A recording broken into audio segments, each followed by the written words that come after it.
भारती। सखी सहेली।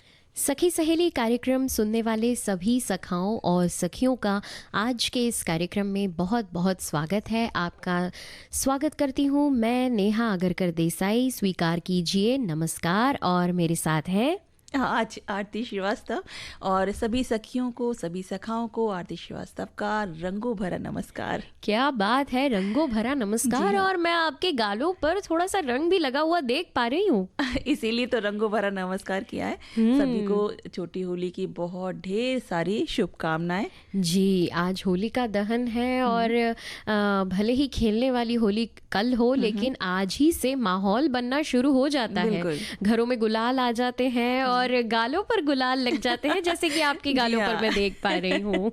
गुलाल, जब गुलाल उड़ते हैं ना तो मतलब पूरा आसमान ही गुलाबी हो जाता है। मतलब कई कई रंगों से भर जाता है पूरा आसमान जब गुलाल उड़ते हैं।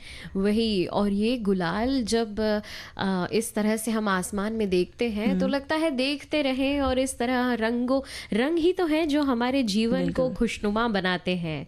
तो इस तरह आज का हमारा कार्यक्रम भी रंगारंग होगा, ऐसी हम उम्मीद करते हैं। जी हाँ।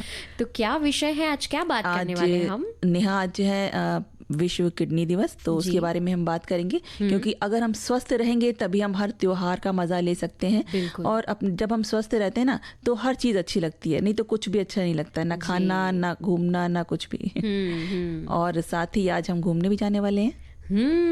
पर्यटन। कौन सा पर्यटन है? वल्लभराई जाएंगे हम। तमिलनाडु के बहुत ही सुंदर जगह है जिसके बारे में हम बताएंगे। अपने साथ जितने भी सखियां हैं, सखा हैं, सबको बताएंगे कि वहाँ पे जाइए आप, और बहुत ही अच्छा लगेगा आपको जाके वहाँ पे। और इसके साथ ही हम बात करेंगे घर के कामों में पुरुषों की भागीदारी पर। जी हाँ, जो बहुत ही ज्वलंत विषय है जिसके बारे में आप बता सकते हैं कि भाई आप जितने भी सखा हैं वो बता सकते हैं कि वो कितनी भागीदारी करते हैं अपने घर के कामों में। चाहे वो हाथ बटाना हो अपनी बहन का, मम्मी का, या फिर अपनी वाइफ का, किसी का भी हाथ बटाना हो, जो पुरुषों की जो भागीदारी रहती है वो कहाँ तक रहती है, थोड़ा बहुत जो भी वो करते हैं वो बताएं हमें। और जो सखियां हैं वो अपनी पूरी अच्छे तरीके से खुल के शिकायत कर सकती हैं कि कोई भागीदारी करता है कि नहीं करता। बिल्कुल सच्ची सच्ची बात बताना है। हाँ, और तारीफ भी कर सकती हैं अगर उनके पति, भाई या बेटा उनकी मदद करते हैं तो आप अपनी तारीफों के कमेंट भी कर सकते हैं। बिल्कुल, तारीफों में बिल्कुल पीछे हटना नहीं चाहिए, बिल्कुल भी संकोच मत करिए, खुल के करिए तारीफ भी। जी, और इसी के साथ आज हम मुझे कुछ कहना है में बात करेंगे यादें होली की। जी, क्या कहेंगी आप? इसमें जो भी आपकी यादें हो, चाहे बचपन की हो, चाहे अभी की हो, कोई भी ऐसी यादगार बात जो आपको याद रह गई हो, वो होली जो आपको याद रह गई हो, तो कैसे क्या हुआ था उसमें जो आपको याद रह गई होली, वो जो रंग होते ना, वो रंग आपको क्यों याद रह गए, उसके बारे में आप हमें बताइए। होली को लेकर मुझे लगता है आरती जी कोई ना कोई किस्सा सबके साथ होता ही है। दो तरह के लोग होते हैं, एक वो जिन्हें होली खेलना, रंग लगाना बहुत पसंद होता है, और एक वो जिन्हें रंग भी पसंद नहीं आते हैं और खेलना भी पसंद नहीं होता। हाँ। और इन दोनों के बीच में जो गट्टी मट्टी चलती है वो बड़ी मजेदार होती है। जी, बिल्कुल। तो इस तरह की बातें हमारे श्रोता हमारे साथ आज साझा कर सकते हैं। सारी बातें आप हमें बताइए कि आपकी जो होली यादगार थी वो कैसी थी, ताकि हम भी तो उसको आपकी बातों के जरिए एकदम महसूस कर पाएंगे, महसूस कर सके, और हम भी थोड़ा मजा ले सके। जी हाँ, उन बातों का। बिल्कुल। और जब तक हम स्वस्थ रहते हैं ना, मैं जैसे पहले हम बात कर रहे थे, तब तक सब कुछ अच्छा लगता है, गीत संगीत सब कुछ अच्छा लगता है। और थोड़ा सा अगर सिर में दर्द भी होता है ना, तो कुछ अच्छा नहीं लगता है। इतना अच्छा गाना भी चल रहा होता है ना, वो भी अच्छा लगता है। वही कह रही थी कि वही गीत जो हमें स्वस्थ रहते हुए अच्छा लगता है, लेकिन अगर सर दर्द कर रहा हो तो वही गीत हमें सर दर्द भी लगने लगता है कभी कभी। इसलिए स्वस्थ रहना बहुत बेहद जरूरी है। तो इसीलिए अगर एक सर दर्द ऐसी हमारी हालत कर सकता है, तो सोचो अगर किडनी में कोई परेशानी हमारी आ जाती है तो क्या होगा हमारा। बिल्कुल वही हम यही सोचते हैं। अभी एक समय होता है जब तक सब ठीक चल रहा होता है, सब अच्छा चल रहा होता है, तो हम सोचते हैं कि क्या ज़रूरत है किसी चेकअप की, क्या ज़रूरत है कोई टेस्ट करवाने की। लेकिन जब कोई बीमारी बढ़ जाए उससे पहले ज़रूरी है कि हम उसकी देखभाल करें और उससे पहले हम उसकी केयर लें। बिल्कुल। और यही हुआ था मेरे साथ में अभी कुछ समय पहले, जब मुझे बहुत तेज़ फीवर आया था। तो उसके बाद डॉक्टर ने, मेरे आंखों में स्वेलिंग सी आ गई थी, तो डॉक्टर ने कहा कि आप चेकअप करा लीजिए कि कुछ परेशानी ना हो किडनी में। तो फिर यूरिन टेस्ट हुआ, जो चीज़ें टेस्ट कराई गई, तो उन्होंने जो टेस्ट रिपोर्ट आई, फिर मैंने डॉक्टर को दिखाया तो डॉक्टर ने कहा कि इतनी परेशानी की बात नहीं है। तब जाके मुझे शांति मिली, क्योंकि जो जिन्होंने टेस्ट किया था तो उन्होंने बताया कि प्रोटीन बहुत है, मतलब उसमें आ रहा है, तो इसका मतलब किडनी में परेशानी हो रही है। तो इस वजह से उन्होंने कहा टेस्ट आप पूरे करवाएं। तो अगर आप पूरा टेस्ट अपना नियमित तौर पे करवाते रहेंगे ना, तो जो परेशानी अगर शुरुआत भी हो रही होगी ना, तो वो हम उसको पता लगा सकते हैं। ये बात बिल्कुल सही है और सभी को समझ आए, इसीलिए हम कुछ विशेष जागरूकता दिवस मनाते हैं। जैसे आज विश्व किडनी दिवस है। विश्व किडनी दिवस 2025 का फोकस किडनी रोग के चरणों, प्रारंभिक निदान और जीवन शैली में बदलावों के बारे में जागरूकता बढ़ाने पर है, जो किडनी से संबंधित विकारों को रोकने में मदद करते हैं। किडनी रोग को आजकल इतना बढ़ते हुए देखकर इस वर्ष के अभियान का उद्देश्य किडनी रोग रक्त परीक्षण, मूत्र में रक्त परीक्षण और नियमित जांच के महत्व को उजागर करना है। बिल्कुल। और विश्व किडनी दिवस जो है वो पहली बार 2006 में इंटरनेशनल सोसाइटी ऑफ नेफ्रोलॉजी और international federation of kidney foundation के संयुक्त पहल के रूप में मनाया गया था। इसका उद्देश्य किडनी के स्वास्थ्य के रूप में जागरूकता बढ़ाना है और दुनिया भर में किडनी की बीमारी के बारे में जो निवारक उपाय हैं उसको बताना है। तभी से हर साल मार्च के दूसरे गुरुवार को ये मनाया जाता है, क्योंकि अगर शुरुआत में ही किसी बीमारी का पता चल जाए तो इलाज आसान हो जाता है। जी, प्रारंभिक लक्षणों का पता लगने पर किडनी फेलियर जैसी गंभीरता को रोका जा सकता है। किडनी रोग के कुछ सामान्य लक्षण हैं, जैसे कि थकान हुआ, कमजोरी हुआ, पैरों या टखनों या आंखों के आसपास सूजन, पेशाब के पैटर्न में परिवर्तन, जैसे कि बार बार पेशाब जाना या पेशाब की मात्रा कम होना, मूत्र में रक्त आना, लगातार उच्च रक्तचाप, खून में शर्करा की बढ़ी मात्रा किडनी को प्रभावित करती है। इसलिए मधुमेह से पीड़ित लोगों को अपनी नियमित जांच करवाते रहनी चाहिए। इसके अलावा जिन व्यक्तियों के परिवार में किडनी की बीमारी का इतिहास रहा हो, हृदय रोग या स्ट्रोक के इतिहास वाले लोगों को भी अपनी नियमित जांच करवानी चाहिए। और साथ ही 60 वर्ष से अधिक आयु के जो लोग हैं और या अधिक वजन वाले या मोटापे से जो ग्रस्त हैं और बार बार किडनी के संक्रमण या फिर पथरी से पीड़ित हैं, ऐसे लोग या लंबे समय से तक जो दवाइयां ले रहे हैं किसी भी बीमारी के लिए, तो ऐसे लोगों को भी अपनी नियमित जांच कराते रहना चाहिए और हमें ज़्यादा से ज़्यादा पानी पीना चाहिए, जिससे किडनी मतलब में उसको ज़्यादा परेशानी नहीं होगी, तो स्वस्थ रहेगी किडनी। तो कुछ चीज़ें हैं, अगर हम उसको अपना लें, अच्छी जीवन जो हमारी शैली है उसको अपनाएंगे ना, तो कोई परेशानी नहीं आएगी। तो इसी के बारे में मैं जो बता रहे हैं, हमारे श्रोता जो हैं लिखते हैं कि अपनी किडनी को स्वस्थ रखने के वो 8 तरीके हैं। जैसे स्वस्थ जीवन शैली अपनाएं, स्वस्थ रक्त शर्करा के स्तर को बनाए रखें, अपने रक्तचाप पर नज़र रखें, स्वस्थ आहार और वजन बनाए रखें, खूब सारा तरल पदार्थ पीकर हाइड्रेट रहें, धूम्रपान से बचें और सुनिश्चित करें कि आप बहुत अधिक कोई ऐसी गोलियां नहीं ले रहे हैं जो आपके लिए नुकसानदायक हो सकती हैं। जी, साथ ही एक साथी लिखते हैं, हिंदी में विश्व वृक्क दिवस भी इसे कहा जाता है। हर साल मार्च के दूसरे गुरुवार को मनाया जाता है, जिसका उद्देश्य गुर्दे यानी कि किडनी के महत्व के बारे में जागरूकता बढ़ाना और इनसे होने वाली बीमारियों के खतरों के बारे में लोगों को जागरूक करना है। एक साथी लिखते हैं, ये वर्ल्ड दिवस मनाने का सिस्टम बहुत ही अच्छा लगता है। इनके माध्यम से लोगों को किसी न किसी बात के प्रति जागरूक, सचेत करने के लिए प्रोत्साहित किया जाता है। आज वर्ल्ड किडनी डे मनाया जा रहा है। जब हम पूरी तरह से स्वस्थ होते हैं तो हमें लगता है कि ये ज़िंदगी बहुत ही सरल है और तब कहीं ना कहीं हम अपने स्वास्थ्य के प्रति उपेक्षित रहते हैं। लेकिन जब पानी सिर के ऊपर से गुजर जाता है तब समझ आने लगता है कि किडनी जैसे अंग के स्वास्थ्य के साथ हमने कितना खिलवाड़ किया है। एक कहावत है कि prevention is better than cure. इसलिए नमक का संतुलन सेवन किया जाना चाहिए, व्यायाम नियमित रूप से किए जाने चाहिए, पानी का भी पर्याप्त मात्रा में सेवन किया जाना चाहिए, दवाइयों का भी अत्यधिक सेवन से इससे किडनी पर बुरे असर दिखते हैं। बिल्कुल। और एक श्रोता हैं जो लिखते हैं कि शरीर में उदर के पिछले हिस्से में वृक्क नाम से प्रख्यात किडनी होती है, जिसे रक्त के अंदर के मल अपने मल मूत्र के माध्यम से शरीर से बाहर किया जाता है। तात्पर्य है कि किडनी एक प्रकार से प्राकृतिक छन्नी का काम करती है। फलस्वरूप हम दोष मुक्त होते हुए स्वस्थ रहते हैं, किंतु मधुमेह और बीमारियों से किडनी क्षतिग्रस्त हो जाती है। इससे हम बीमारियों से ग्रसित हो जाते हैं और उनके बारे में जन सामान्य को सचेत करने के लिए ही इस तरीके का वैश्विक दिवस मनाया जाता है।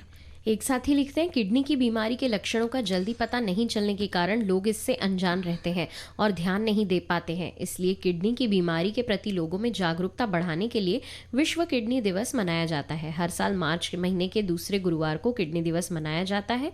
इस साल 2025 में किडनी दिवस 13 मार्च को मनाया जा रहा है ताकि लोगों को किडनी से जुड़ी समस्याओं के बारे में जागरूक किया जा सके। इससे लोगों में किडनी से जुड़ी बीमारियों के बारे में पहले से पता चल जाएगा और लोग सचेत हो सकते हैं। और अगर हम बात करें कि हर साल एक नई थीम होती है, तो इस साल की 2025 की थीम है क्या आपकी किडनी ठीक है, समय रहते पता लगाएं, किडनी के स्वास्थ्य की रक्षा करें। तो इसके ऊपर आधारित होगा ये जो विश्व दिवस मनाया जा रहा है किडनी का। तो ये इसकी थीम है। तो हम अपने अगर ध्यान रखेंगे अपने स्वास्थ्य का, तो हम स्वस्थ जो भी चीज़ें हैं, जो त्यौहार आते हैं, उनका भी आनंद ले सकते हैं और अपने आसपास जो भी चीज़ें हो रही हैं उसका आनंद ले सकते हैं। और एक हमारे श्रोता हैं, वो लिखते हैं कि किडनी हमारे शरीर का एक खास अंग है। किडनी शरीर से विषाक्त पदार्थों को बाहर निकालकर बीमारियों से बचाव करने में मदद करता है। लेकिन आज के दौर में लाइफस्टाइल, खान पान और कई कारणों से लोगों को किडनी संबंधी बीमारियां हो रही हैं। किडनी के स्वास्थ्य के प्रति हर साल मार्च के दूसरे गुरुवार को विश्व किडनी दिवस को मनाया जाता है। विश्व किडनी दिवस का खास दिन स्वास्थ्य संगठनों, डॉक्टरों और आम जनता को किडनी स्वास्थ्य के प्रति जागरूक करने के लिए समर्पित है। विश्व किडनी दिवस के मौके पर जानते हैं, मतलब उन्होंने जो बताया कि इसका पूरा इतिहास है, एक उसी हिसाब से जैसे थीम इसकी तय की जाती है, तो बता रहे हैं। आरती जी, डॉक्टरों की सलाह ये भी होती है कि पानी तो पिए ज्यादा से ज्यादा, मगर धीरे धीरे करके।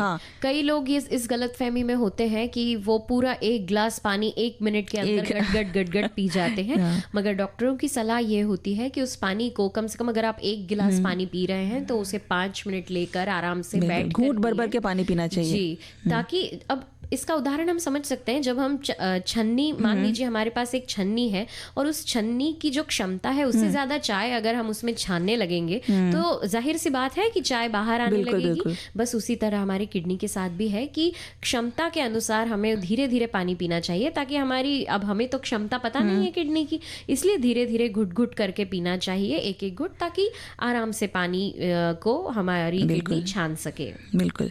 और किडनी एक हमारे श्रोता लिखते हैं कि नियमित व्यायाम और शारीरिक गतिविधियों की वजह से मधुमेह और रक्तचाप नियंत्रित रहता है। इससे किडनी स्वस्थ और मजबूत होती है और किडनी शरीर का महत्वपूर्ण कार्य करता है। इसके स्वास्थ्य के प्रति जागरूकता जरूरी है। जी, हमारे सभी श्रोता इतने अच्छे से सब बता रहे हैं। एक साथी लिखते हैं, विश्व किडनी दिवस प्रतिवर्ष 13 मार्च को मनाया जाता है। इस दिवस का उद्देश्य यही है कि लोगों को अपनी किडनी की बीमारियों के प्रति जागरूक किया जाए। सभी को अपनी किडनी का ख्याल रखना चाहिए। इसके लिए सबसे ज़्यादा ज़रूरी है कि हम किसी भी प्रकार का नशा ना करें, एक संतुलित आहार का सेवन करें और सबसे ज़रूरी है कि हम बहुत ज़्यादा पानी पिएं। इससे हमारी किडनी सुरक्षित रह सकती है। अगर आपको किडनी की कोई दिक्कत है तो आप इस किडनी लेकर आप अपना जीवन बचा सकते हैं, लेकिन अपनी किडनी का ख्याल रखना भी बहुत जरूरी होता है, जिससे कि हमें किसी डोनर की जरूरत ही ना पड़े। जी, अच्छा गीत था ना ये। और जब आराम से बैठे हो तब सुनना कितना अच्छा लगता है ना, एक कप चाय हो हाथ में, है ना, और हम ये गीत सुन रहे हैं आराम से। लेकिन ऐसा होता है नहीं, जब काम के समय हो तो फिर सिर्फ काम होता है, सिर्फ काम ही चलता रहता है ना। ये लगता है कि अब हमें फुर्सत का समय कब मिलेगा, हम कब चाय की प्याली अपने हाथ में लेके ऐसे बैठेंगे और आराम से कुछ सोचते हुए। ऐसा करना संभव है वैसे, पूछिए कैसे? जब हमारे घर में हमारे पति हमारी थोड़ी मदद कर दें तो हमारे लिए भी ये मुमकिन है कि चाय की एक प्याली लेके हम भी आराम से बैठ के सुकून से चाय पिए। क्या कहती हैं आप? अरे बिल्कुल ऐसा होता ही है। मतलब ऐसा नहीं होता कि कोई भी बिल्कुल भी मदद ना करता हो। कई जगह पे जो पुरुष हैं वो करते हैं, भागीदारी देते हैं इसमें, ऐसी बात नहीं है। और वैसे भी अब आजकल के समय में देखा जाए तो बहुत ही कम है जो नहीं भागीदारी करते, नहीं तो सभी सहायता करते हैं कामों में। जी, ये जो बात है, ये सच में समय के साथ लोगों की सोच में ना अब तेजी से बदलाव आ रहा है। घरेलू कामों से जुड़ी जो पुरानी बातें चली आ रही थी कि घरेलू काम सिर्फ महिलाएं ही करेंगी, उन्हीं की जिम्मेदारी होगी, अब ये सब बातें पुरानी हो गई हैं। उसकी अब सब नई सोच ने इनकी जगह ले ली है। अब पुरुष भी घर के कामों में अपना पूरा सहयोग देते हैं, फिर चाहे कुकिंग हो या फिर घर की साफ सफाई हो या फिर बच्चों की देखभाल हो। बिल्कुल। और अब महानगरों में भी ऐसा होता है कि एकल फैमिली में जो रहते हैं जो पुरुष पुरुष, उनको इस बात का एहसास होने लगा है कि महिलाएं कितनी कठिनाइयों के साथ अकेले सारे घर का काम करना, परिवार को देखना, सब कुछ, सबका अगर कोई बीमार है तो उसकी भी देखभाल करना। तो देखा जाए तो अब गाँव में तो इतना ज़्यादा नहीं है, लेकिन हाँ, शहरी आबादी में युवकों की एक मतलब ऐसी पीढ़ी तैयार हो चुकी है जिन्होंने अपनी माँ को नौकरी के साथ अकेले ही जो घरेलू जिम्मेदारियां हैं उनको पूरा करते हुए देखा है। और सच मानिए आरती जी, जब भी कोई व्यक्ति, चाहे पुरुष हो महिला हो, जो संघर्ष आप अपने माता पिता को करते हुए देखते हैं, आप यही चाहते हैं कि वो संघर्ष आपको या आपके किसी भी अपने को ना करना पड़े। तो बस ऐसा ही है कि जब आप अपनी, जैसा आपने कहा कि कई लोगों ने अपनी माँओं को अकेले नौकरी के साथ साथ घर के काम करते हुए देखा, तो जाहिर सी बात है कि उनके मन में भी ये बात आई होगी कि नौकरी और घर के काम दोनों एक ही व्यक्ति नहीं कर सकता है। दोनों की जिम्मेदारियां अगर निभानी है तो दोनों को मिलकर निभानी होगी, चाहे घर की हो चाहे बाहर की हो। बिल्कुल। और ये सब देखकर शिक्षित जो भी चीज़ें चल रही हैं, तो उनको देख के जो शिक्षित हैं युवा वर्ग है, तो उनके मन में ये अपने आप ही ये बात आती है कि अब परिवार के तौर तरीकों में बदलाव लाना ज़रूरी है, ताकि मेरी माँ ने जैसी परेशानियां उठाकर अकेले सारी जिम्मेदारियां निभाई हैं, वो अब आगे इस गलत परंपरा को हम आगे ना लेकर जाएं। जी। तो शहरों में रहने वाले जो युवा हैं, उनकी सोच में ये जो सकारात्मक बदलाव आया है, उसमें वो बहुत ही अच्छी चीज़ है। जी। चीज़ें चेंज हुई हैं। तो अब ऐसा होता है कि ये तो घर में, अब हमारे घर में मैं देख लीजिए, जो मेरे भाई हैं, तो वो ऐसा नहीं कि ऑफिस से आके बैठ जाते हो अपना आराम से, पूरा सहयोग देते हैं। और संडे के दिन तो जो रात की जो सब्जी बननी होती है ना, वो उन्हीं की जिम्मेदारी होती है कि वो उन्हीं को बनानी है। और चाय बनाने की जिम्मेदारी मेरे दूसरे भाई की है, वो चाय बनाएगा। मतलब डेली, ऐसा नहीं कि एक दिन छोड़ के, उसको डेली चाय उसी को बनानी है। तो सबके लिए जिम्मेदारियां बांटी हुई हैं। ऐसा नहीं कि सिर्फ महिलाओं को या लड़कियों के लिए जिम्मेदारी दी गई है, हमारे घर में सबको दी गई है कि सबको करना है वो काम, तो करना ही है। जी, बिल्कुल सही बात है। वैसे भी ये बात तो हम सभी मानेंगे कि जिन परिवारों में लोग मिलजुल कर काम करते हैं, उनके रिश्तों में भावनात्मक बंधन बहुत ज्यादा मजबूत होते हैं। आज के दौर में स्त्रियों की दुनिया बहुत तेजी से बदल रही है, जहां वो अपनी एक नई पहचान बना रही हैं। इसी वजह से अब पुरुष भी अपनी नई जिम्मेदारियां समझने लगे हैं। इसकी एक वजह यह भी है कि आजकल उच्च शिक्षा के लिए लड़कों को अक्सर घर से दूर जाना पड़ता है, इसलिए माएं भी बेटियों के साथ साथ बेटों को भी कुकिंग और सफाई जैसे जरूरी काम सिखाती ही हैं। नेहा, इस बारे में मैं एक अपना एक्सपीरियंस बताऊंगी कि मेरी जो है एक रिलेटिव है, तो उन्होंने अपने बेटे को, उनके बेटे को बाहर जाना था दूसरे देश में पढ़ाई करने के लिए। तो उन्होंने कहा कि ऐसा अगर तुम्हें बाहर जाना है, वो लोग नॉनवेज वगैरह नहीं खाते, तो उन्होंने कि तुम्हें घर में ही पहले सीखना होगा। तो पूरे 1 महीने की उसको ट्रेनिंग दी गई कि तुम्हें रोटी ऐसे बेलनी है, ऐसे बनाना है, सब्जी ऐसे छौंकनी है, ऐसे बनानी है सब्जी, और साथ में दाल है और चावल कैसे बना सकते हैं, खिचड़ी कैसे बना सकते हैं, एक एक चीज सिखाई। पूरे महीने भर की ट्रेनिंग दी उसको, और वो एकदम एक्सपर्ट हो गया। तो उसने बाहर जाके, दूसरे देश में जाके अपने आप ही खाना बना के खाया, उसने कभी बाहर से नहीं खाया। क्या बात है। और ये शिक्षा इसलिए भी ज़रूरी है। अब मान लीजिए किसी घर में बेटियां नहीं हैं, सिर्फ बेटे ही हैं। अब कभी माँ भी बीमार पड़ती है, कभी माँ को भी लगता है कि किसी और के हाथ का खाना खाना चाहिए, भले ही माँ घर पे रहती हो। सिर्फ हम कामकाजी महिलाओं की ही बात नहीं करेंगे, अगर माँ घर पे भी रहती हो लेकिन कभी बीमार पड़ जाए, या कभी उन्हें किसी और स्वाद का खाने का मन हो, कहते हैं ना, हमारे हाथ का खा के हम बोर हो गए। तो इसलिए भी अगर बेटे काम सीख लें या बेटों को माँ काम सिखा दे, माँ या पिता, तो ऐसे में माँ को भी थोड़ा आराम मिल जाएगा और बेटों को भी काम करने का मौका मिल जाएगा। बिल्कुल। और इसी बात पे हमारे एक श्रोता हैं जो कहते हैं कि घर के कामों में पुरुषों की भागीदारी के लिए मैं कहना चाहता हूँ कि 40% तक गृह कार्य में मदद करता हूँ, फिर भी श्रीमती जी खुश नहीं है। बताइए, तो गलत बात है। ये तो बिल्कुल गलत बात है, इसमें हम आपके साथ हैं बिल्कुल नहीं। उनका कहना है कि वो 10% भी आ जाना चाहिए, 40 से 50 चाहिए, 50 तो नहीं चाहिए। अच्छा। तो वो कह रहे हैं कि आप हमें कुछ उपाय बताइए तो उनकी खुशी मल्टीप्लाई हो सके, तो उनका मतलब गुस्सा जो है वो कम हो जाए और उनकी खुशी बढ़ जाए। देखिए, कभी कभी इसके लिए हम तो ये कहना चाहेंगे, कभी कभी क्या होता है कि जब कोई भी चीज़ हम नई सीखते हैं, तो जब हम सीख रहे होते हैं तब हम काम में मदद मदद कम और काम बढ़ाना कर देते हैं। तो हो सकता है कि आपसे ऐसी कुछ गलतियां हो जाती होंगी। आप जब अपना काम करें तो ये जरूर देखें कि आप ऐसा तो नहीं कि काम फैला रहे हो ज्यादा। हाँ इसलिए शायद श्रीमती जी नाराज रहती होंगी। और श्रीमती जी से भी हम ये रिक्वेस्ट करेंगे उनसे कि आप बिल्कुल अपना गुस्सा छोड़ दीजिए और थोड़ी बहुत जो हेल्प कर रहे हैं तो हेल्प आप अच्छे से लीजिए। और अगर थोड़ी बहुत गलती भी हो रही है ना तो आप उनको बता दीजिए कि क्या किस तरह से करना है। जी जी बिल्कुल। हमारी एक साथी लिखती हैं कि घर के काम में पुरुषों की भागीदारी से न केवल घर के कामों को बांटने में मदद मिलती है बल्कि ये पुरुषों को भी घर के कामों में शामिल होने का अवसर प्रदान करती है। मैं घर के कामों में ऐसे हाथ बटाता हूँ कि मेरी श्रीमती जी मुझे कुछ कहती हैं, वो कहती हैं आप तो रहने ही दीजिए। वही गलतियां हैं जो सब कर रहे हैं। वही नहीं, आपसे जरूर काम बढ़ जाता होगा इसलिए, वरना कौन ऐसी महिला होगी जो नहीं चाहती होगी कि हमारे पति हमारा साथ दें। क्योंकि उनको लगता होगा ना कि आपने जो काम वो 10 मिनट में करती है उसके बाद आपने आधे घंटे का काम बढ़ा दिया होगा। हम बात कर रहे थे पुरुषों की भागीदारी की, तो एक हमारे श्रोता है जो लिखते हैं कि कुछ समय पहले खाना बनाने की सहायता के लिए एक दादी जी को रखा है जो हमारे परिवार की जान पहचान की हैं। उनके हाथ की रोटी भी पसंद नहीं आ रही है श्रीमान जी को। ओहो, अब मैं उनको हटाना चाहती हूँ तो बेटी नहीं चाहती कि हटाऊं, आखिरकार रोटी मुझे ही बनानी है। अब ये तो गलत बात है भाई, देखिए है ना कि एक तो उन्होंने चलिए कि थोड़ा बहुत आराम मिल सके इसलिए उन्होंने एक रखा उन्होंने कि थोड़ा हेल्प मिल जाएगी उन्हें। तो आप भी सोचिए भी, या तो आप खुद हेल्प करिए या तो आप रोटी सेकिए या आप रोटी बेलिए ताकि श्रीमती जी खुश हो जाए। एक साथी लिखते हैं यूं तो घर के कामों में पुरुषों की भागीदारी बहुत थोड़ी होती है पर महत्वपूर्ण होती है। मैं जॉब करता हूँ, संडे या छुट्टी वाले दिन मैं सुबह से घर में डस्टिंग शुरू कर देता हूँ, सब्जियों को अच्छी तरह धोकर काट देता हूँ, कभी कभी चाय भी बना देता हूँ। तो बहुत अच्छी बात है। बहुत अच्छी बात है। अच्छी बात यह है कि आप कोशिश कर रहे हैं, धीरे धीरे ही सही, लेकिन अगर आप मदद करते हैं तो पत्नियों को भी अच्छा लगता है और उनका भी थोड़ा सा बोझ हल्का हो जाता है। हाँ तो बताइए नेहा जी। हमारे श्रोता बड़े अच्छी टिप्पणियां लिख रहे हैं। बहुत ही अच्छी।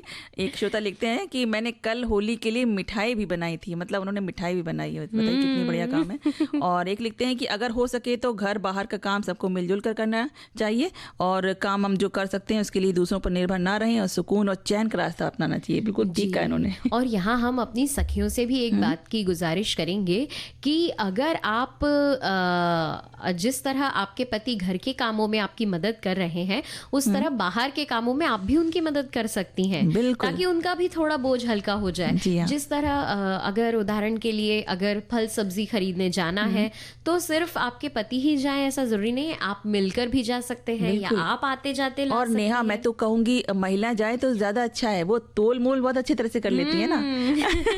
वो 10 रुपए की चीज को उनके अंदर एक क्षमता है वो कि वो 10 रुपए की चीज को 5 रुपए तक मिला सकती है। क्या बात है बिल्कुल।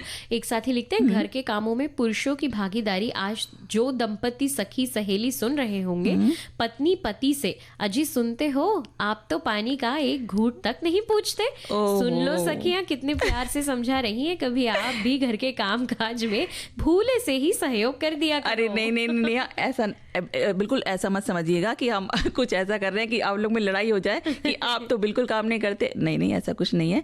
जितना काम हो सके एक दूसरे को सहयोग देते रहिए और जितना सहयोग देंगे उतना ही काम भी जल्दी हो जाएगा और दोनों के पास टाइम रहेगा, अपने घूमने फिरने जा सकते हैं, है ना, कुछ अच्छा कर सकते हैं। एक साथी लिखते हैं आजकल के लड़के भी बहुत से काम घर के कर लेते हैं। बाहर के देशों में कोई नौकर नहीं होता है, जो होते हैं वो बहुत महंगे होते हैं। वहां अगर दोनों मियाँ बीवी काम ना करे तो चल ही नहीं सकता। बच्चे होने पर भी 1 या 2 महीने की ट्रेनिंग होती है बच्चे को पालने के लिए। महिलाएं भी घर में पति के भरोसे छोड़कर ऑफिस जा सकती हैं। बिल्कुल सही कहा है। और एक और श्रोता है जो कहते हैं कि घर के कामकाज करने में कोई संकोच नहीं करना चाहिए। मैं और मेरी पत्नी दोनों टीचर हैं, दोनों ही व्यस्त रहते हैं। मैं तो घर के सब काम करता हूँ, आज भी मैंने पोछा लगाया है।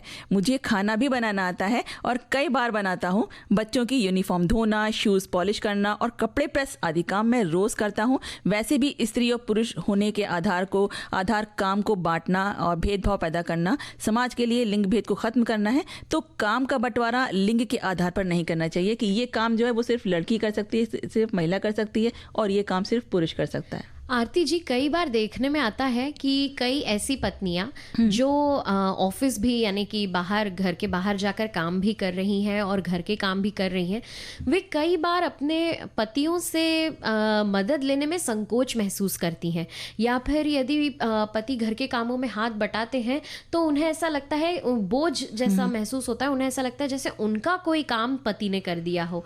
तो ऐसे हमारी साथियों को, सखियों को हम बताना चाहेंगे कि जब आप घर पर हैं और पति यदि दफ्तर में काम करते हैं, तब एक बात अलग होती है कि आप घर के काम कर रही हैं, पति बाहर का देख रहे हैं। लेकिन यदि आप और आपके पति दोनों अगर घर के बाहर जाकर काम कर रहे हैं, दफ्तर में नौकरी कर रहे हैं, तो फिर घर के कामों में पति की मदद लेने में किसी भी तरह का संकोच ना करें। मत करिए। क्या पति इस बात में संकोच कर रहे हैं कि आप भी उनका घर चलाने में हाथ बटा रही हैं?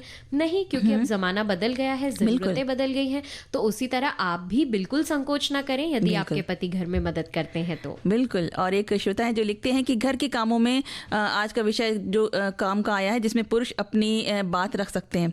आज के समय में जब स्त्री पुरुष दोनों ही नौकरी पेशा हैं, तब घर के रोजमर्रा के काम मिल बांट कर करना अनिवार्य हो गया है। ऐसा भी कह सकते हैं कि सुखी और खुशहाल जीवन के लिए यही एकमात्र उपाय है। मेरे विचार से पुरुष में केवल मुखिया या संयुक्त परिवार हो तो सभी बड़ी आयु के पुरुषों को ही नहीं बल्कि लड़कों को भी सम्मिलित किया जाना चाहिए। यदि अपना अनुभव साझा करूं तो मेरे माता पिता दोनों नौकरी पेशा थे, इसलिए हमें अपने कपड़े धोना, प्रेस करना सीखना ही पड़ा। माता जी रोटियां बनाकर स्कूल चली गईं तो दाल या सब्जी मैं बना लिया करता था। शादी के बाद पत्नी स्कूल पहले चली जाती थी तो बैंक जाने तक के समय में मैं घर के बाकी काम निपटा दिया करता था। ऐसे छोटे छोटे काम पुरुषों द्वारा निपटा दिए जाएं तो शाम को काम से लौटने के बाद घर में पेंडिंग काम दिखने पर होने वाली चिड़चिड़ाहट नहीं होती है और थकान अपने आप ही मिट जाती है। बिल्कुल सही कहा इन्होंने। एक साथी लिखते हैं, हम दोनों नौकरी करते हैं।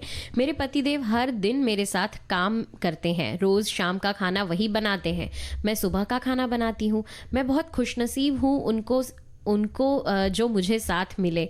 उन्हें मेरी भी उम्र, अरे क्या बात है, है। सच में इस तरह हमारी भावनाएं निकलती हैं जब हम देखते हैं कि कोई बिल्कुल दिल से हमारी मदद कर रहा है, काम में हाथ बटा रहा है। तो आरती जी, कहीं घूमने जाने की बात होने वाली थी? बिल्कुल होने वाली थी, क्या हो रही है घूमने की बात। आज हम घूमने जा रहे हैं। आपने आके, मैं तो कहूँगी जो सखियाँ हैं, जो सखा है, थोड़ी सी आंखें बंद करके ये महसूस करें कि वो पहुँच गए हैं वल्लभपराई में, तमिलनाडु के, जो कि है पश्चिमी घाट की अनामलाई पर्वत श्रृंखला पर, समुद्र तल से 3500 फीट की ऊंचाई पर। और इतना खूबसूरत है ना वल्लभपराई की बस आप देखते रह जाएंगे वहाँ की सुंदरता। और यहाँ के चाय बागानों के लिए अपने पहचाना जाता है, जो पश्चिमी घाट की पहाड़ियों और घाटियों में फैले हुए हैं। वल्लभपराई में साल भर ठंडा और सुहावना मौसम रहता है। यहाँ घूमने की इतनी सुंदर जगह हैं जिन्हें देखकर ऐसा लगता है कि हम किसी अलग ही दुनिया में आ गए हों। प्रकृति का जादू हर तरफ बिखरा दिखता है। नल्लामुड़ी व्यू पॉइंट से लेकर करुमलाई, बालाजी मंदिर, Chinna Kallar falls, monkey falls, Aliyar dam, grass hills, Nirar dam, Loam's view point जैसी कई जगह हैं जो आकर्षण का केंद्र हैं। मंकी फॉल्स एक प्राकृतिक वाटरफॉल है, वहीं चिन्ना कल्लर फॉल्स मीठे पानी का प्राकृतिक जलाशय है, जहां घने जंगलों के बीच इन झरनों तक हरी भरी पगडंडियों से होते हुए 600 मीटर की चढ़ाई करके पहुंचते हैं। बिल्कुल। और वल्लभपराई की टनल रिवर, जिसे कि लोग कुलंगल नदी के रूप में जानते हैं, ये प्रसिद्ध टनल जो भारत की सबसे लंबी टनल है, रिवर वल्लभपराई के मुख्य शहर से 3 किलोमीटर दूर है। यहाँ नदी के साफ पानी में तैराकी की जा सकती है और प्रकृति की सुंदरता को महसूस किया जा सकता है। इसके अलावा इस जगह पर घने जंगलों से घिरे कई चाय और कॉफी के बागान हैं। वल्लभपराई की जलवायु चाय, कॉफी, इलायची के सिनकोना के पेड़ों के लिए उपयुक्त है। चिन्ना कल्लर वल्लभपराई में भारत में सबसे अधिक वर्षा वाली जगह है। पोलाची के मैदान से वल्लभपराई पहुंचने के लिए लगभग 40 खड़ी हेयरपिन मोड़ है। ये जगह हाथियों और तेंदुओं से समृद्ध है। बिल्कुल। और साथ ही यहाँ पे जो पर्यटक आएंगे तो वहाँ पे इंदिरा गांधी वन्य जीव अभ्यारण्य भी जा सकते हैं, जो बहुत ही मशहूर है। इस अभ्यारण्य में वो पर्यटक शेर, पूंछ वाले मकाक, भौंकने वाले हिरण, जंगली सुअर, नीलगिरी तहर, ये सब चीज़ें देख सकते हैं। और साथ ही पक्षियों में great hornbill, Malabar point hornbill और ग्रे मलाबार हॉर्नबिल देख सकते हैं। और ये तो बताइए आरती जी कि इस सुंदर सी जगह पर पहुंचा कैसे जाए? वही बताने जा रही थी मैं, अगर आपको यहाँ पे जाना है, इतनी सुंदर जगह का आनंद लेना है, तो आप यहाँ का जो निकटतम हवाई अड्डा है कोयम्बटूर हवाई अड्डा है, जो 102 किलोमीटर दूर है। और पोलाची रेलवे स्टेशन वल्लभपराई का निकटतम रेलवे स्टेशन है, जो 64 किलोमीटर दूर है। प्रमुख रेलवे स्टेशन है कोयम्बटूर जंक्शन, और कोयम्बटूर, पोलाची, पलानी, चुल्लुकुडी और अथिरापल्ली से कई राज्य सरकार की बसें भी उपलब्ध हैं, जिससे आप जा सकते हैं। और यहाँ पे ग्रीष्मकालीन एक महोत्सव होता है 3 दिनों का, जहाँ पे आप बहुत ही अच्छे से उसका आनंद ले सकते हैं और यहाँ की संस्कृति को आप समझ सकते हैं। क्या बात है, तो बड़ा ही आनंद आएगा जब ऐसी जगहों पर हम जाएंगे। हाँ, तो नेहा, अब हम बात कर रहे हैं होली की यादों की। तो यादों में खोते हुए हमारे जो श्रोता हैं वो बहुत सारी उन्होंने अपनी यादें शेयर करी हैं। एक लिखते हैं कि हमारे वक्त में एक पड़ोस में चाचा रहा करते थे, तो उनका नेचर बहुत हंसने हंसाने वाला था। वो रंगों के त्योहार पर चुनरी ओढ़कर बहुत भीड़ उनके साथ होती थी और नृत्य किया करते थे। बड़े हंसते हुए उनको देखा करते थे। बिंदिया चमकेगी, टोली आई थी तो सब बाहर निकल कर देखते थे कि आओ देखो चाचा आ रहे हैं, डांस करते हुए, नृत्य करते हुए। उनमें से ही कोई बालक निकलकर पैसे भी ले जाया करते थे, तो बाद में शाम को अपने पार्टी भी किया करते थे, यानी खाने पीने की, मिठाई की, जो वगैरह जो भी खा सकते थे, पार्टी करते थे। एक साथी लिखते हैं, मुझे याद है जब मैं बच्चा था तो अपने दोस्तों के साथ होली खेला करता था। हम सुबह सुबह हाथों में रंग लेकर निकल जाते थे और शाम को वापस आते थे। बहुत बढ़िया। और एक और श्रोता हैं जो लिखते हैं कि होली आपसी भाईचारे का त्योहार है। यह त्योहार भारतीय उपमहाद्वीप के लगभग सभी देशों में बड़ी धूमधाम से मनाया जाता है। और 1997 की बात है कि मैं अपने मेरे दोस्तों ने विदेशी सैलानियों के साथ गेटवे ऑफ इंडिया पर खेली होली, और आज तक मेरे जहन में है। हमारी भूत जैसी शक्ल देखकर जर्मन जो टूरिस्ट थे उन्होंने हमारे साथ फोटो ली, और मैंने भी उनके कैमरा से फोटो ली थी, जो फोटो एल्बम में रखी है, जो बहुत ही मजेदार किस्सा है। तो ये तो बहुत ही यादगार रह गई। हाँ, सच में ऐसे कुछ किस्से होते हैं जो हमें हमारे दिमाग पे, दिल पे छाप छोड़ जाते हैं।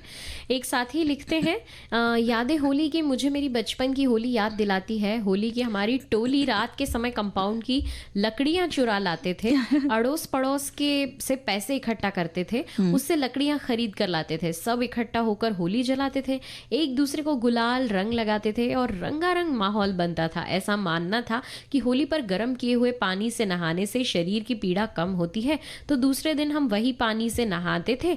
आजकल ये सब कुछ कहाँ है। बिल्कुल सही बात कह रहे हैं।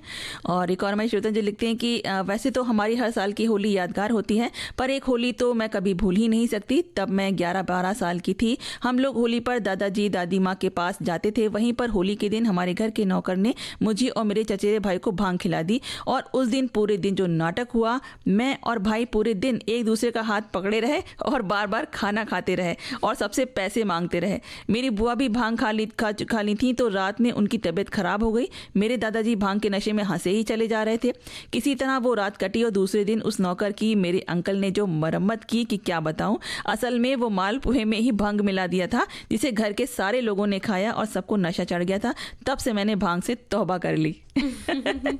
हमारे एक साथी लिखते हैं, मुझे बचपन की बातें याद आ रही हैं। 1967 की, जब मेरी उम्र 9 वर्ष की थी, तब मैं तीसरी क्लास में पढ़ता था। आपने महसूस किया होगा कि होली गर्मी के दिनों में आती है और उस वक्त घरों में ना कूलर था ना एसी। ऐसे में लोग घर के बाहर मच्छरों से बचने के लिए और गर्मी से बचने के लिए मौसम की ठंडी ठंडी हवा खाने के लिए बाहर सोते थे, आंगन में सोते थे, कुछ लोग छतों पर भी सोते थे। ऐसे में जो लोग खटिया बाहर रखते थे, हम लोग होली के दिनों में उस खटिया को चुरा लेते थे, उसकी तोड़ फोड़ कर होलिका दहन में जला देते थे।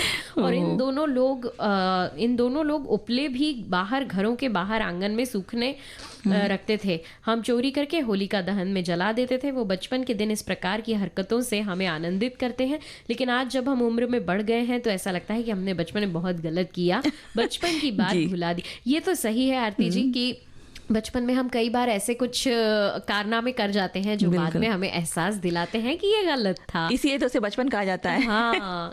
एक और हमारी श्रोता हैं जो लिखती हैं कि हमारे बचपन की होली में अगर घर में कोई फूफा जी या जीजा जी या समधी अतिथि आ गए तो रंग से उनकी जो दुर्गति होती थी, उनके खाने में भी हंसी ठिठोली शामिल की जाती थी। कपास रुई को बेसन और मैदे के घोल में लपेट कर उसकी पकौड़ियाँ और पुए बनाए जाते थे। पहले वही परोस दिए जाते थे, फिर हंसी के एक दौर के बाद पकवान परोसा जाता था।